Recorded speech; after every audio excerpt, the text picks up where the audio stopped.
Oke, teman-teman semuanya. Hari ini kita bahas satu kalimat yang menurut saya ikonik dalam sejarah pengawasan BUMN Indonesia. Tetap stay tune di channel ini, ikuti sampai selesai. Let's go!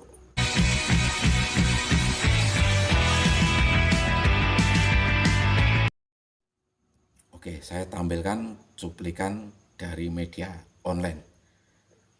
Ini yang menyatakan bahwa Ahok bilang, saya nggak kenal Riza Khalid. Kalimat ini diucapkan oleh siapa? Bukan satpam, bukan office boy, bukan netizen Twitter, tapi komisaris utama Pertamina periode 2019 sampai 2024. Dan saya langsung mikir, ini klarifikasi atau pengakuan yang tanpa sadar membuka masalah baru. Biar fair kita luruskan dulu ya. Ahok itu komisaris utama, tugasnya apa? Bukan tanda tangan absensi, bukan sekedar rapat lalu pulang. Tapi mengawasi, memastikan tata kelola dan jadi pagar terakhir. Nah, sekarang muncul kasus tata kelola minyak mentah. Dakwaan jaksa bilang kerugian negara 285 triliun. Gede nggak? Gede lah. Ini bukan uang jatuh dari kantong celana pas naik motor loh, ya kan? Lalu kita dengar pernyataan saya nggak kenal Riza Khalid.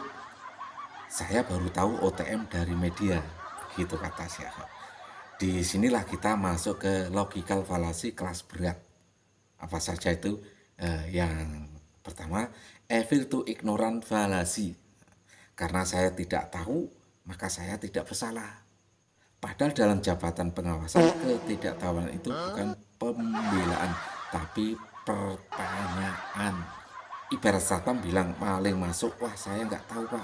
Ya justru itu masalahnya bos. Yang bikin publik bingung itu begini. Kalau Ahok bilang saya staf, saya bawahan, saya cuma pelaksana. Oke, masuk akal. Tapi ini komisaris utama loh ya. Jabatan yang gajinya gede, fasilitasnya nyaman, wewenangnya strategis.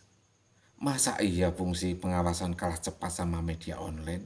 Wah. Berarti ada dua kemungkinan. Yang pertama, sistem pengawasannya lemah. Yang kedua, pengawasannya cuma formalitas. Dan dua-duanya bukan kabar baik. Sekarang kita masuk ke bagian sensitif tapi penting. Fakta publik. Ahok kalah waktu Pilgub DKI. Teman-teman pasti ingat. Lalu diangkat jadi komisaris utama Pertamina di era Jokowi. Itu sah secara hukum, tidak ilegal, tidak haram.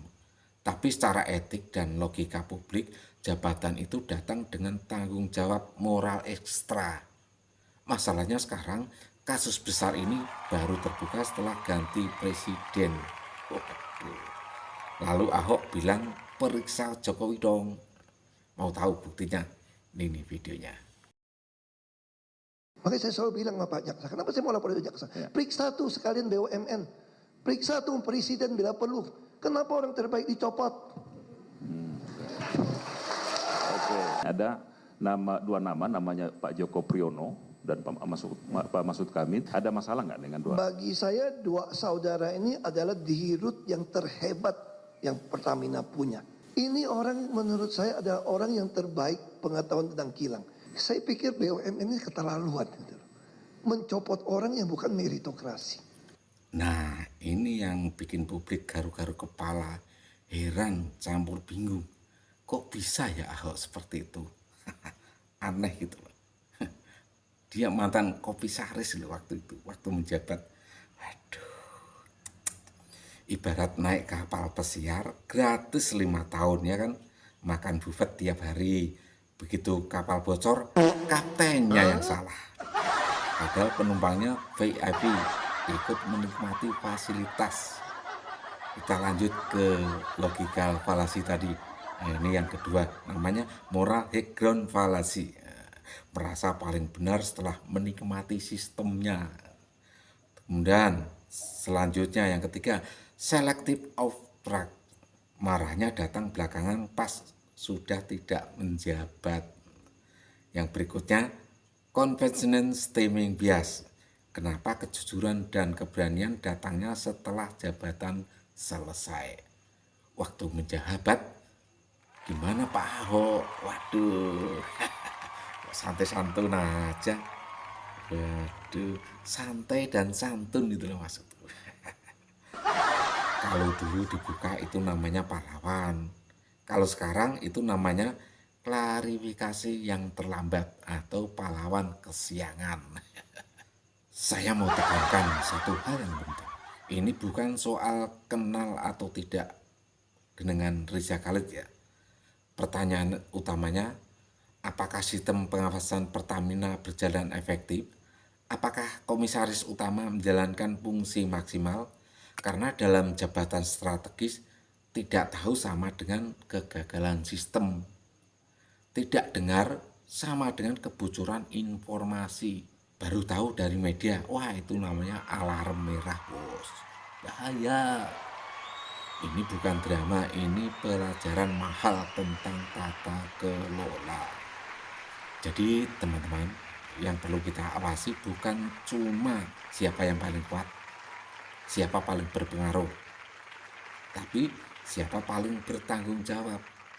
Karena republik ini kadang masalah terbesar bukan aktor bayangan, tapi pejabat terang-terangan yang bilang, saya nggak tahu apa-apa. Waduh, logikanya jalan dululah, fanatismenya belakangan, itu harusnya seperti itu. Oke, saya akhiri terlebih dahulu. Teman-teman semuanya,